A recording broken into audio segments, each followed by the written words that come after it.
Hi there, welcome to chapter 27.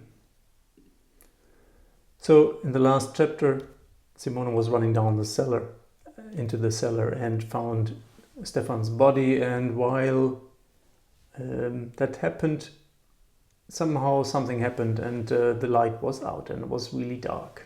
Zappenduster, lovely word. Sie hört, wie jemand die Treppe hochrennt. 3 sentences. Aber sie ist wie gelähmt. Sie hört is clear, right? She hears, we can actually put this together. Wie jemand, wie could mean how, and in this case, why not? Let's use that. And jemand contains the hint, how a human being, how someone. The trap, which is the stairs. And in German, it's always the stair. Yeah, even though in English it's plural. And hoch, high, and rennen is to run. Yeah, so someone runs the stairs high, which means runs it up in this context, but we use high. Maybe he's high when running up the stairs. But she is like, yeah, so V has 2 meanings and you can alter that, or you can try both and see what makes more sense. She hears like someone, she hears how someone runs up the stairs, but she is like gelähmt. And gelähmt contains the word lame, and literally that is what it means.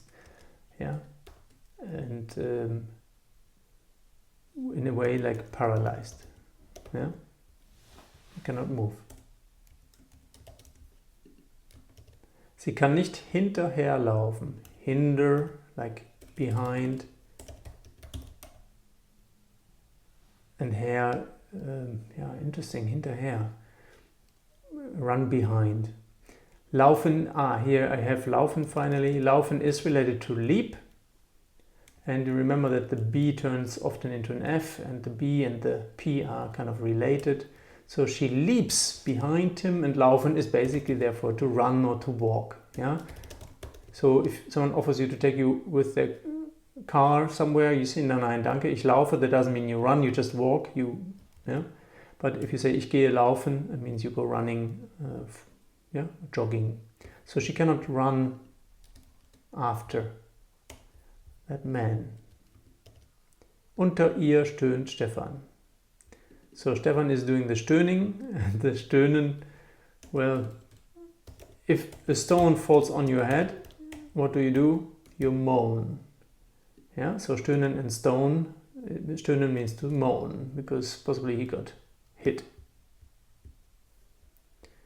And under her moans Stefan. So good news, he's alive. And moaning. Aua, Simone, du liegst auf meinem Bauch. I think you get this. The Bauch is, in English, the only thing they have in common is the belly, and I think I looked it up, but it was so confusing what Bauch actually meant. Bauch. What you need to know is Bauchschmerzen, if you go to the doctor, and Schmerz comes from Schmerz, in possibly written like this, in Polish, which means death. So, but in German we are a bit less dramatic. It simply means belly ache or pain. Yeah. You can also have Kopfschmerzen, you get the point.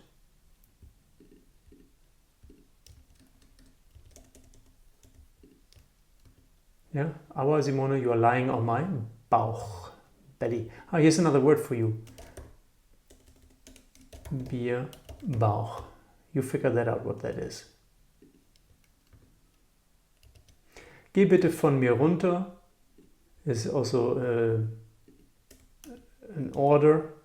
Go, please, so it doesn't have any do. Yeah. If it was formal, you would have gehen Sie. With the Z form you use it, but with the do form you don't. Go, please, because you're bidding her, and it's always nice to say please in that case. From me down. So don't go down on me, go down from me, which means get off me. Yeah, which meaning, yeah, you get the point, I'm pretty sure. It's not always that easy to really translate things into German, at least literally. Gott sei Dank, lovely word. It's not too difficult. You know, God, right? You've heard of him, right? Or her, who knows. And sei is basically sein. God be, yeah, or may be, because it's a conjunctive here. But the conjunctive 1, which we don't bother about in A1. And Dank is simply thank. So God may be thanked. And in short form, thank God. Stefan lebt. B turns into V, and that makes it to live. Stefan lives. Die beiden stehen langsam auf. You get this one. Yeah, remember the Bidens?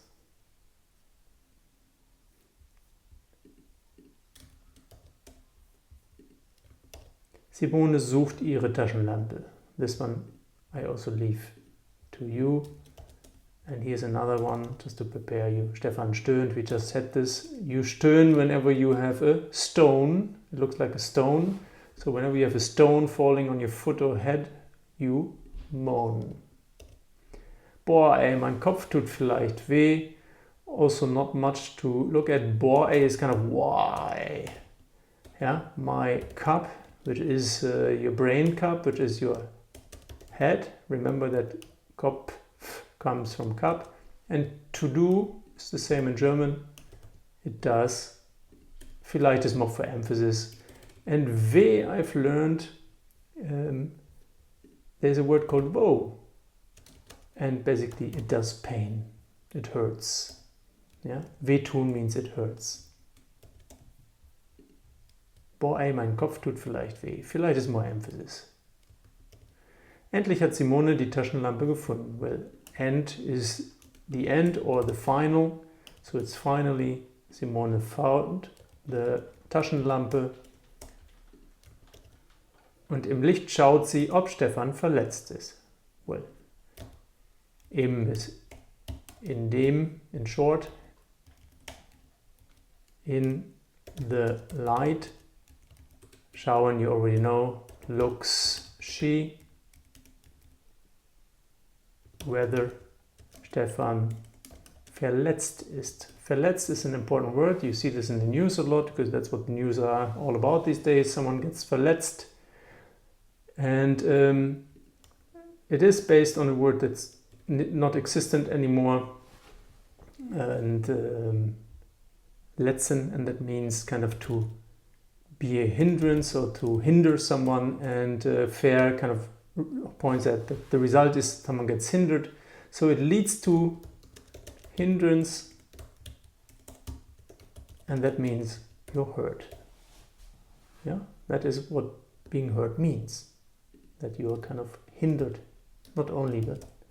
Yeah, there's also a lot of pain involved. Er hat eine dicke Beule am Hinterkopf und sieht nicht sehr glücklich aus. Dicke, always causing lots of laughter in teenagers. Yeah, nothing to do with dicks. It is simply the word thick, which means a big. And the Beule looks like a boil.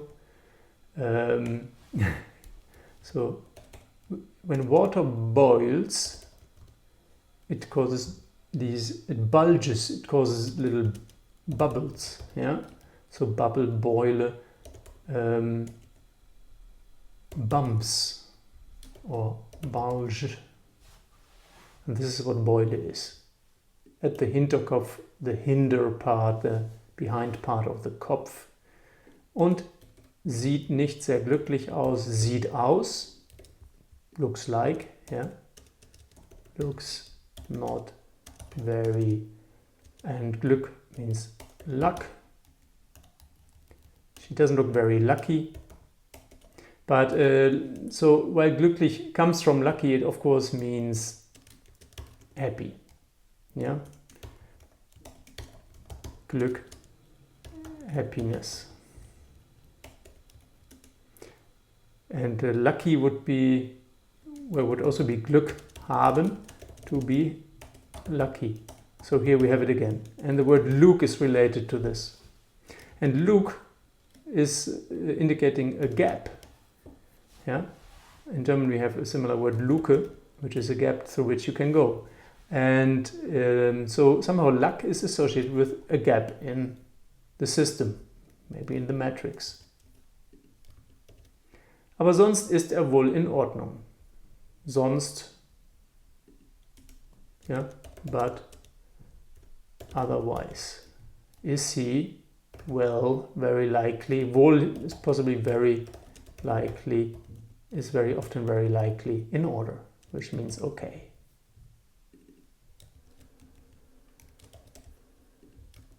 Was ist denn passiert, möchte Simone wissen. Passieren, you remember that? What has passed, which means what happened. Yeah, whatever happened is what has passed or is passing. Möchte is the polite form of wanting, would like some wisdom, which means to know. Yeah, Simone wanted to know, wants to know what happened. Wenn ich das wüsste, jammert Stefan. And the wüsste indicates as an element of uncertainty here. So if, careful, in this case it doesn't mean when, it means if I, that, because there is no capital letter word, so it's not an article. And wusste comes from wisdom again, from wissen. But it looks like the past form, but it's not. It has an umlaut. And the umlaut often indicates the conjunctive to, which simply is a possibility. So, would know. If only I knew. Wenn ich das wüsste. If I would know that. And then he yammers, which is related to whining, which means whining. So he whines, because he's still a little bit out of it. That was chapter 27. Hope you enjoyed it and see you in chapter 28.